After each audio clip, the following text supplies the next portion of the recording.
for joining us today for the first in a new series of Tune Into Tourism.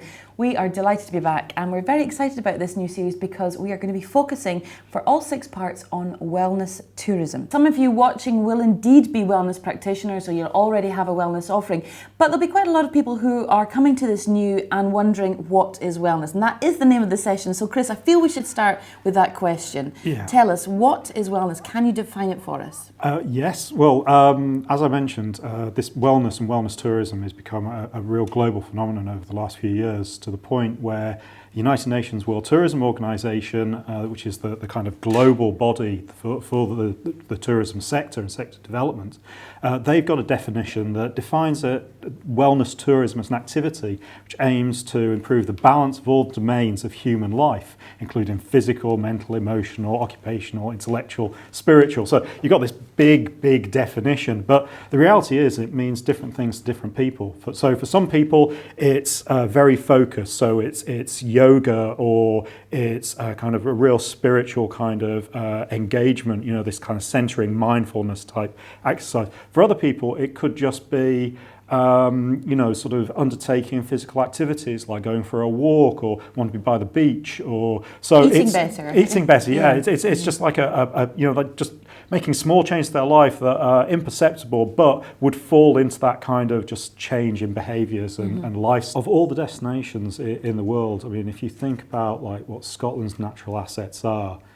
for a start off, landscape is one of the key motivators that people think of. They think of mountains, they think of glens and lochs, and peaceful, all these kinds of things. It's green, peaceful. Yeah. But when you actually come down to it, Scotland has a lot of green space. We've got dark skies, so you've not got light pollution. You've got it's one of the quietest places in Europe as well. I mean, noise pollution is a big problem across the whole of Europe. There was a report a few years ago that highlighted that Scotland is very quiet. So all these come together. There's lots of potential for existing businesses just to incorporate wellness as part of their offering to promote this. They don't need to necessarily come up with new products, but to promote that, or create new products like, using our forests to kind of, do this kind of forest bathing that people like to do. There are 2 different kind of visitors, and Yes. there's perhaps a little bit more opportunity with one than the other. Can you explain sort of what those are? Sure. So, I mean,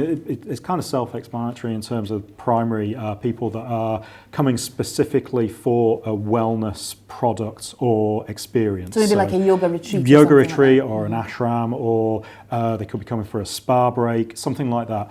Generally smaller in number, but tend to be kind of higher value because they will be buying a specific product. So these are the ones that will attract quite a diverse range, possibly erring more towards international visitors that are coming along. But they're the ones that are buying specific kind of wellness products from wellness providers. The secondary one is more about this role that wellness has just in society in general. So people that are coming to Scotland, maybe for just I don't want to say a general break, but they're coming to Scotland because they want to have like the heritage and culture, they want to be within the landscape, they want to meet the people, those key motivators for bringing them in.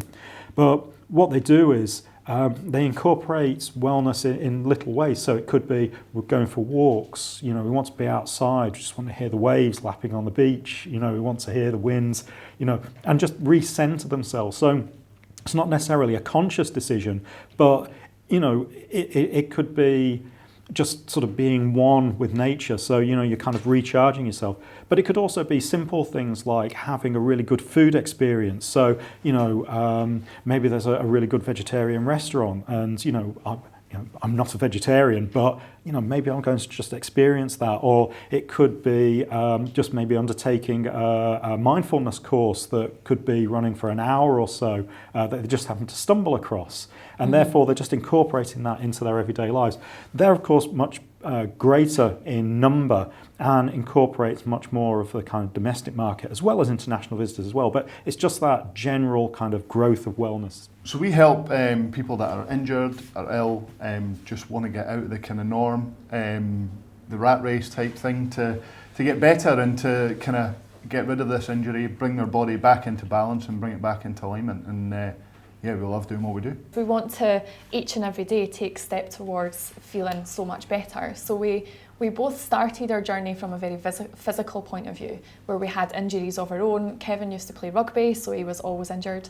And I had a hip injury. So we started off with a treatment called kinetic chain release, KCR, and that was the first kind of step of us starting into our business. I'm a yoga teacher, so started off teaching yoga and doing day retreats, and most recently doing Ayurveda, which is yoga's sister science. It translates to the science of life, the world's oldest medical system. So it's kind of wrapped everything up into a nice little bow, and talking more about the diet, seasonal foods, seasonal living as well, to bring that wellness all together. One of the greatest things for us is that it is it's very central in Scotland, between Glasgow and Edinburgh, and it's in the middle of nowhere, which is a great thing for us, in nature, which is fantastic. That was one of the main reasons for choosing, not necessarily that location, but we were looking for a space an environment that when people came in, I wanted them to take a deep breath. I wanted them to feel like they were escaping from their day-to-day. So when you drive in, you're driving in a little farm road, and we're not far, we're only 10 minutes from, or 20 minutes from like a local town, but just taking that extra 5-10 minutes on your journey to get to a space surrounded by fields. There's the animals in the fields, there's nature all around you. And one of my favourite things is that at the end of a yoga class, I'll say, listen to the sounds that you can hear around you.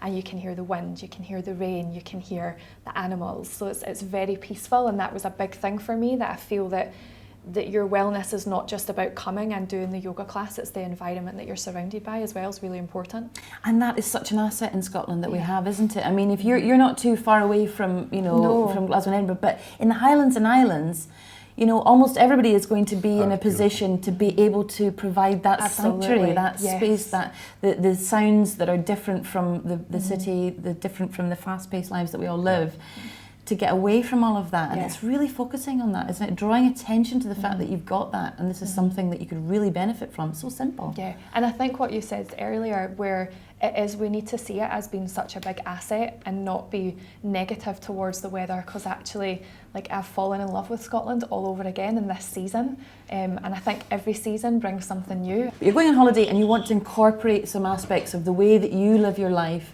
with that wellness focus. What are they? What are the things that have impacted on how you live your lives, and the things that you might want to see, when you're away from home too? So, for example, food, Food is something that's shifted quite a lot for me. I followed a lot of trends, and I'd done a lot of juicing and was heading down the whole vegetarian veganism route, and then I discovered Ayurveda, and Ayurveda has given me more permission not to feel guilty about food. So for this season, for me, foods, and Scotland has it in abundance, it's very much the soups, the stews, the warming, the grounding food, which we need this season. And we love going out for a walk, and we love doing all that kind of stuff.